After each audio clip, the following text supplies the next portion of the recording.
then people like you write books and then tell people like the rest of us to follow that. Now he's saying that there isn't one history of the people. I don't see how you could debate any of that.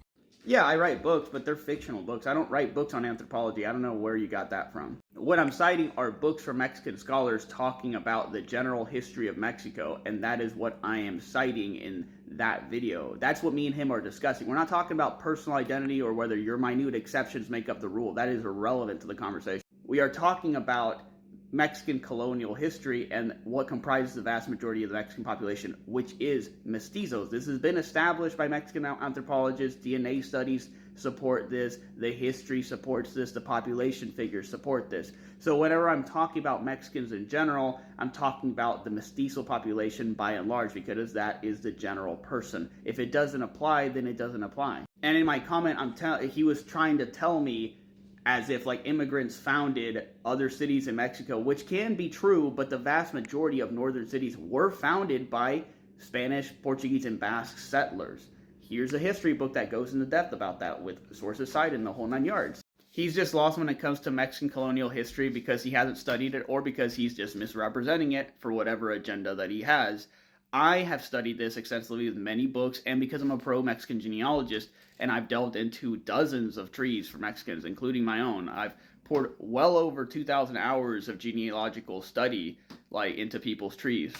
Most Mexicans are a product of the conquest and what happened afterward, which was a mixture of people, and those people then continued to procreate. And that is the reason why you have Mexicans today.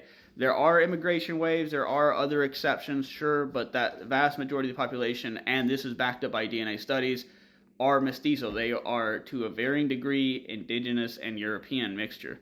The same indigenous population, too, is still pretty strong in Mexico and comprises a significant portion, but these people were also used by the Spaniards historically to colonize other parts of New Spain, but definitely northern Mexico and into the southern and southwest of the United States. So again, because people descend from all of these people, generally speaking, the ancestry is generally the same. There are different ancestries, as far as the specific tribal groups, the varying percentages, things of that nature. But by and large, this is why the Mexican government talks about how Mexico is a mestizo nation. It's generally mixed because that is the true and accepted history. This is a 1921 census in Mexico right here. The Mexican Republic, 29% was purely indigenous. That's how it was marked down. 59% was mestizo, indígena mezclada con blanca. So indigenous mixed with white. 9% was just white, and then the foreigner population is 0.71% is extremely low. That's what me and the guy were debating. He was acting like the foreigner population in Mexico, because there was immigration, changed the entire makeup of the country to where it was some other genetic makeup. That's why he was mentioning German and Polish and all this stuff, and I'm saying that's ridiculous. While immigration may have happened, it didn't change the vast majority of the population. It was a drop in the bucket to what was already there, which is mestizo Mexicans, and it's backed up by the actual census and DNA studies. Here are some DNA studies right here regarding Mexicans. All right, so if the immigrant population was so significant to have changed the racial makeup of the country, it would also be reflected with the general DNA studies, and it is not reflected in that. That's not to say it didn't happen, but again, minute exceptions do not make the rule. And I'm talking about exceptions in the grand scheme of things. If you have millions upon millions of people, let's say 15 million like in 1921, even if you had 100,000 immigrants, that's a drop in the bucket. That's not going to change the face of the country. Regarding my channel, no, I don't go around. My purpose isn't to go around and do social experimentation and then make books. I don't make books on that type of stuff. And my goal isn't to go around and do social experimentation. I just happen to be traveling lately, so I make travel videos.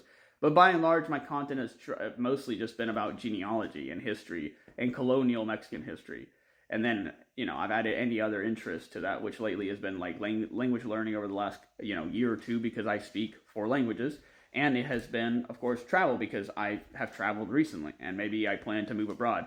But that is the purpose of my channel. It's not to tell you how to think. I report about history and what I do talk about history, but I'm not debating basic history. And that's what I was doing with this guy. He was debating stuff that's just basic stuff that's known and accepted in Mexico, because it is facts. There is no debate to be had about that history. I mean, the points he was trying to make is Mexico was completely taken over by immigrants, and it was not completely taken over by immigrants. The stats, the DNA studies, none of that support that type of thing.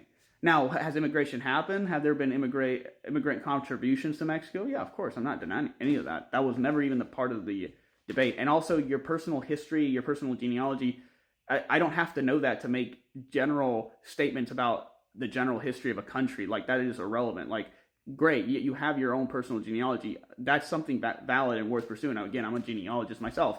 But again, that has nothing to do with the debate.